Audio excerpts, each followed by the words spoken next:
Bonjour à tous. Alors aujourd'hui, je vous fais une petite vidéo pour vous parler du genou. Articulation quand même clé et assez complexe du membre inférieur. Donc toutes les personnes intéressées, soit pour réviser si c'est dans le cadre des études ou découvrir le genou dans le cadre par exemple du sport, vous êtes les bienvenus. Allez, venez, on va partir sur le genou. Alors là déjà, je vous montre le genou sur sa forme donc ostéologique avec que les os. Donc vous pouvez compter 4 os en rapport, le fémur, la rotule ou patella, le tibia et le péroné ou fibula. D'accord? Alors du coup, ces 4 os donc, vont former quand même des articulations. Donc vous voyez que c'est un complexe polyarticulaire. Là, fémoro-patellaire, fémoro-tibial et tibiofibulaire. D'accord? Il existe même une syndesmose tibiofibulaire ici en parallèle de l'articulation que vous pouvez voir donc à la jonction des deux, mais ce n'est pas une articulation donc traditionnelle synoviale. Dans le genou, quelque chose qui vous intéresse normalement énormément, ce sont les deux ménisques. D'accord? Les ménisques qu'on peut voir donc là en vert, le ménisque externe et là le ménisque interne. Ils servent à amortir un petit peu et à améliorer la correspondance entre le fémur et le tibia. D'accord? Parce que le fémur, donc sur sa portion condylaire, c'est-à-dire cette portion ovalaire ici, va en réalité venir donc rouler, si vous voulez, en fait, sur le tibia. Et lors donc de la flexion ou extension du genou, ce qui va rouler dans un sens ou dans l'autre, donc l'extension ou la flexion, pour éviter donc d'avoir des mauvaises contraintes, une contrainte trop en fait tangentielle, vous voyez, et donc d'abîmer prématurément les plateaux tibiaux, c'est-à-dire le cartilage sur le tibia, c'est là qu'en fait il vient augmenter la correspondance de l'articulation, il vient former ce creux et bien réceptionner les condyles pour uniformiser l'appui sur tout le plateau tibial. Alors, donc, regardez, je vais vous montrer en détail à quoi il ressemble. Donc, ce sont deux croissants. Donc, un ménisque interne ici, un ménisque externe ici, avec donc essentiellement leurs cornes qui s'abîment très vite, les cornes antérieures et les cornes, regardez, postérieures. D'accord? Voilà, donc les dégénérescences de ménisques ou les lésions se passent essentiellement sur les cornes, et parfois il y a des fissures tout le long. Ces fissures tout le long sont un petit peu plus, on va dire, problématiques, parce qu'elles peuvent en fait permettre à la portion donc lésée de se replier sur elle-même et ça bloque votre genou, tout simplement. Et là, ça nécessite donc d'aller voir le chirurgien orthopédique. Deux ligaments sont visibles, le ligament croisé antérieur et le ligament croisé postérieur. D'accord? Donc du coup, ces ligaments, en fait, n'aiment pas, d'accord? Ils servent, pardon, à freiner d'abord la contrainte antérieure ou postérieure du tibia, d'accord? Donc lorsque vous donnez un coup de pied dans le ballon ou dans un adversaire, dans un sport de combat, c'est le ligament croisé antérieur qui va venir. Ouais. Lorsque le tibia avance, c'est le croisé antérieur qui va venir faire frein, d'accord? Qui va retenir votre tibia. Et donc, en postérieur, il est moins contraint, parce que bien sûr, ça serait lors d'un talon-fesse, lorsque votre tibia recule sous le fémur. C'est beaucoup moins contraignant. En tout cas dans les sports, par exemple, ou les contraintes professionnelles que connaît l'humain. Donc vous avez vu, voilà, les deux croisés. Donc ils servent à freiner soit le tibia en avant, soit le tibia en arrière. Le problème, il va se créer lorsqu'on va faire des vrilles. Voilà, lorsque vous allez tourner comme ça le tibia dans un sens ou dans l'autre, les deux vont s'entortiller et du coup être en position de faiblesse. C'est là qu'on peut avoir des ruptures des croisés ou juste une entorse des croisés. Ok? Ensuite, on va aller voir donc maintenant les ligaments. Parce qu'on a commencé avec les deux croisés. Je vais pouvoir vous montrer. Alors là, c'est la capsule articulaire. On va rajouter l'osseux. Là, on remet le fémur. Les ligaments latéraux essentiellement. Donc là, on a le ligament collatéral latéral. Bon, anciennement ligament latéral externe. Et ligament latéral interne, ici. Voilà. D'accord? Ce sont des ligaments, eux, qui freinent les inclinaisons, on va dire, de votre tibia sous le fémur. D'accord? Ils servent à freiner un tibia qui irait par ici. Il est tiré là. et un tibia qui irait, on va dire, en dedans. Mettons, on va le prendre pour la jambe gauche. Ça étirerait le latéral externe. D'accord? Voilà. Et bien sûr, si c'est trop violent, on irait dans le stade d'entorse. Si on allait trop loin, trop fort dedans, on abîmerait dehors. Trop fort dehors, on abîmerait dedans. D'accord? Donc on arriverait sur des entorses. Des LLI ou des LLE. Ligament latéral interne, ligament latéral externe. Une structure intéressante que vous pouvez voir ici. Ce sont des petits coussinets, d'accord? Ce sont des bourses séreuses qui permettent en fait d'éviter des frottements. Donc, éviter des frottements avec quelle structure à votre avis? Eh bien, ni plus ni moins qu'avec les tendons. Donc tendons, qui sont donc les insertions indirectes des muscles. Donc le muscle un peu, on va dire le plus connu et un des plus impactants du genou est le quadriceps. Vous pouvez voir là. Donc avec un faisceau donc, du vaste médial, le droit fémoral, un vaste latéral. Et si vous voulez voir le quatrième, parce que quadri ça veut dire quatre chefs, quatre corps. Donc le quatrième corps il est caché sous le vaste enfin sous le droit fémoral, il s'appelle le vaste intermédiaire. D'accord? Donc ces quatre corps musculaires sont insérés voilà, sur la rotule par le tendon quadricipital. Et après la rotule elle-même est attachée au tibia par le tendon rotulien ou patellaire. Ce tendon, lorsqu'il est trop sollicité pendant, on va dire, l'adolescence, peut enflammer la zone ici. D'accord? C'est comme une périostite un peu, mais chez le jeune, avec du coup du cartilage de croissance. C'est même déformant. Ça fait une pointe sur le tibia à l'avant. Et on appelle ça un Osgood-Schletter. D'accord? Qui est donc une tendinite due à une sursollicitation au niveau sport. Sport, bien sûr, de course à pied ou sport collectif où l'on court beaucoup. Plus des poussées de croissance. En général, ça favorise le Osgood. Ok. Le contingent musculaire antérieur, je vous ai montré. En postérieur, plus brief, parce que bon, un peu moins important, on a donc les ischio-jambiers qui s'insèrent de l'ischion qui vont se terminer soit à l'intérieur, soit à l'extérieur du genou. Donc le biceps fémoral est assez intéressant parce que innervé lui-même par le sciatique, il peut créer des douleurs au niveau de la tête du péroné. D'accord? Vous voyez?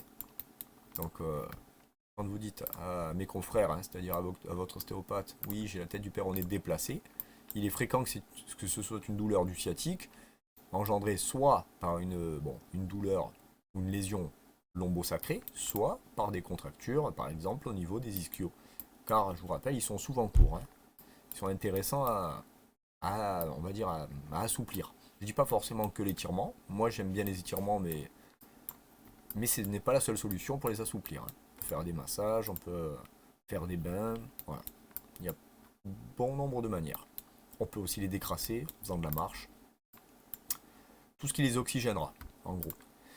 Donc vous avez vu les trois faisceaux, donc demi-membraneux, demi ou semi-tendineux et biceps fémoral, d'accord? Qui sera donc responsable donc, des contractions à l'arrière de la cuisse et donc de la flexion du genou. Ça sert à plier le genou et le quadri, lui, quant à lui, sert à donc, étirer le genou. Donc vous donnez un coup de pied avec les quadris, vous ramenez un talon-fesse avec les ischios. Très bien. En bas, bon, du coup, là, on est sur le solaire. On va peut-être monter d'un cran pour voir les jumeaux, voilà, hein, les gastrocnémiens, interne-externe, donc muscles du mollet, qui sont insérés à l'arrière des condyles, d'accord, des deux ballons de rugby, hein, c'est de rigueur, parce qu'en ce moment, c'est la Coupe du Monde. Donc, d'ailleurs, les Français ont fait un beau travail contre la Nouvelle-Zélande hein, pour ce premier match. Du coup, hein, les deux condyles ovalaires au niveau de vos fémurs. Donc, reçoivent les deux insertions des mollets. D'accord? Donc pareil, un mollet souple, c'est un genou libéré. Au niveau du PVN, paquet vasculo-nerveux, que vous dire? Regardez, on va enlever tout ça, on va mettre un petit peu artère-veine. Artère-veine, voilà, on va pas aller très loin. Bon, il faut que vous repériez juste que tout le membre inférieur donc dépend de votre artère iliaque externe qui va du coup devenir fémorale et vasculariser tout le membre inférieur, se divisant au niveau bien sûr tibio, fibulaire, et au niveau du pied. Au niveau veineux, pareil, un gros tronc de récupération, la veine fémorale qui récupère donc le sang provenant de la jambe. Donc la jambe, c'est qu'entre le genou et le pied, et la cuisse, entre la hanche et le genou. La seule particularité du système veineux, ce sera la présence donc, de deux veines qui n'existent pas, hein, n'ont pas leur homologue en artérielle. Ça va être la veine petite saphène, qui est là, regardez, voilà. La veine petite saphène qui se déversera à l'arrière du genou, dans la veine poplitée. Et la veine grande saphène, du coup, qui est là, ici, voilà, qui draine, elle, tout le membre inférieur. La petite saphène draine que le segment jambier. La grande saphène draine tout le membre inférieur et se jettera, quant à elle, dans la veine fémorale. D'accord? Donc sachez qu'il n'existe des grandes et petites saphènes qu'en veineux, non pas en artériel. Et là, dernier élément, celui qui vous intéresse peut-être le plus. Donc au niveau du genou, je veux moi vous parler de trois nerfs. Trois nerfs. Là je les ai à peu près. Niveau genou, bon le nerf le plus impactant, vous voyez, le plus gros, hein, il vous paraît évident, c'est le nerf sciatique. D'accord? Ou ischiatique. Nerf sciatique qui va donc s'occuper essentiellement de l'arrière du genou, donc en nerf tibial, et va partir sur le côté, toucher, vous voyez, encore une fois, la tête du péroné, un petit peu comme le biceps fémoral qu'on a vu tout à l'heure, en nerf fibulaire.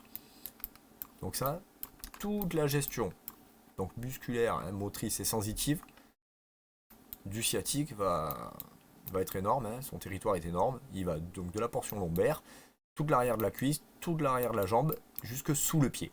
D'accord? Tout ça, ce sont des émergences du nerf sciatique. D'accord? Vous voyez, il se divise en plusieurs tronçons, à peu près aux 2/3 inférieurs, donc du fémur. Ensuite, au niveau du genou, en interne,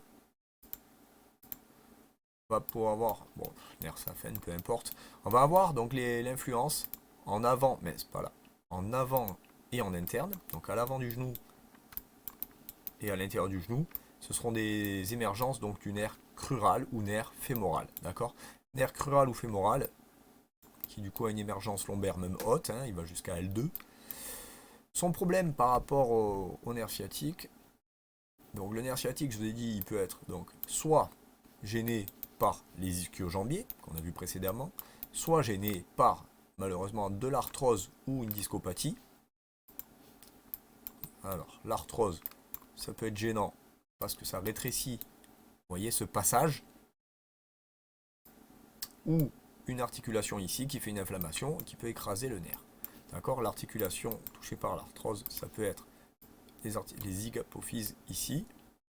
Vous voyez, j'essaye de les colorier en rouge. Bon, plus ou moins bien. Donc s'il y a de l'inflammation en proximité, ça peut irriter le nerf. Il peut y avoir une arthrose qui est beaucoup plus gênante.